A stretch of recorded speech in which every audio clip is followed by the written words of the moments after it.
Hey everyone, it is your friend Christopher from Fixins, and as always, you can skip to certain parts of the video by clicking on the links in the description. Go right to my opinion without learning about the production. Also, I want to say sorry, I have been super busy with life and I am trying my best to get these videos out to you guys. But hey, they are free, so you can't complain. A gang of greedy petty criminals plan a racetrack robbery, the plan gets foiled, and disaster ensues. The Killing is a 1956 film noir directed by Stanley Kubrick and produced by James B. Harris. It was written by Kubrick and Jim Thompson and based on the novel Clean Break by Lionel White.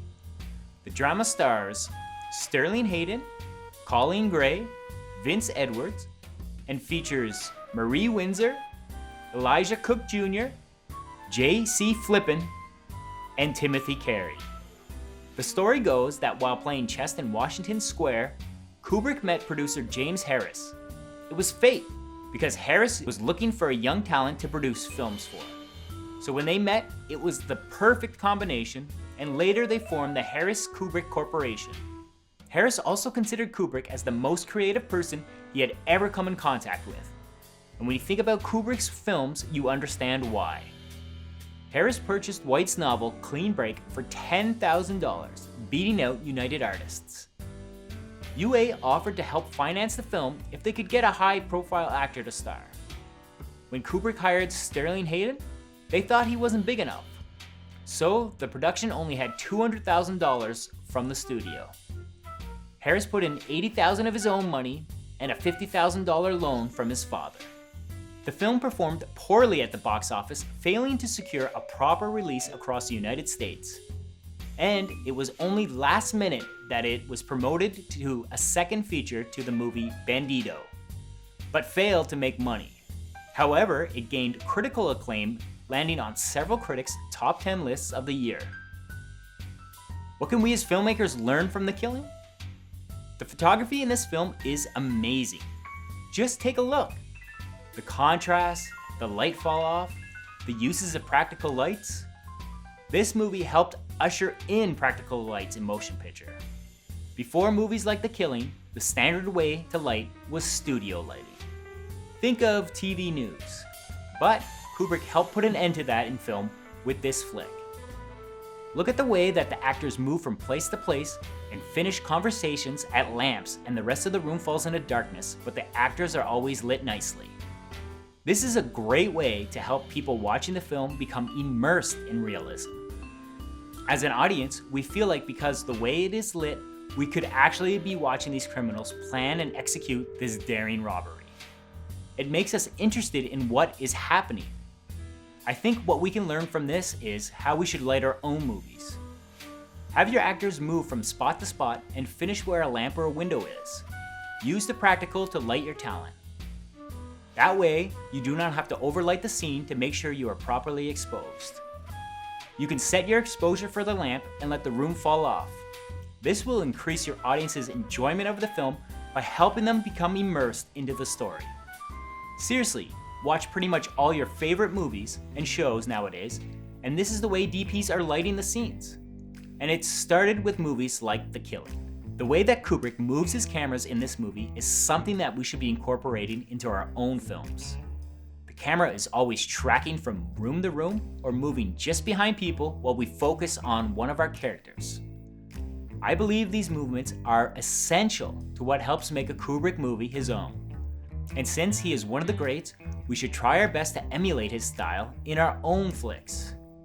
This may seem easy to do, but it will take years of practice. So it is best to start now.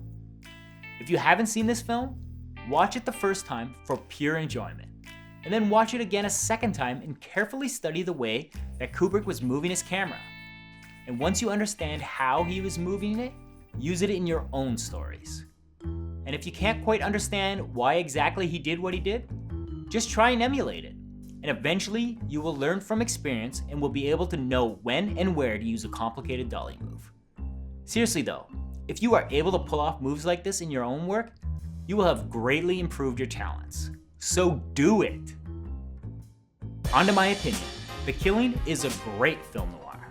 The dialogue is tough and gritty, the acting is spot on, I believed I was watching these criminals plan and execute this daring racetrack robbery. The directing is, well, amazing. What would you expect from one of the all-time greatest? Kubrick himself has said that this is his first mature film, and I wouldn't argue with that.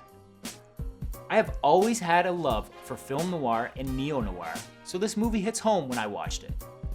I didn't know what was going to happen, but I do know I was sitting on the edge of my seat waiting to see the outcome, and I wasn't disappointed. Before seeing the beautiful restored Criterion Collection movie, and it is glorious, let me tell you, I considered Touch of Evil my favorite noir from the 50s, and after seeing this, I'm pretty sure it trumps it. This movie does not feel like an old film. It holds up today and looks glorious in its black and white photography. Criterion did a great job restoring it, and it also comes bundled with Killer's Kiss, Kubrick's second film in his first film noir. But that is a different story. I would rate The Killing as a 90 out of 100. What more can I say that I haven't already? Kubrick's first mature film, and it shows. Don't believe me? Quentin Tarantino has said that The Killing was a major influence on his film, Reservoir Dogs. And imitation is the sincerest form of flattery. So, check it out. If you can find the Criterion Blu-ray, watch that version. This is a great film and probably my favorite noir now. On a side note, I haven't seen a lot of Kubrick's older films, so I went back to the beginning and I am watching his films from start to finish. Maybe I'll have some more reviews on Stanley's films in the future. Okay everyone, that is it for this review. Let me know what you think of The Killing, and also if you would like to see more Kubrick movie reviews. Let me know in the comments below and subscribe to Film Fixins for more reviews like this. Later everyone.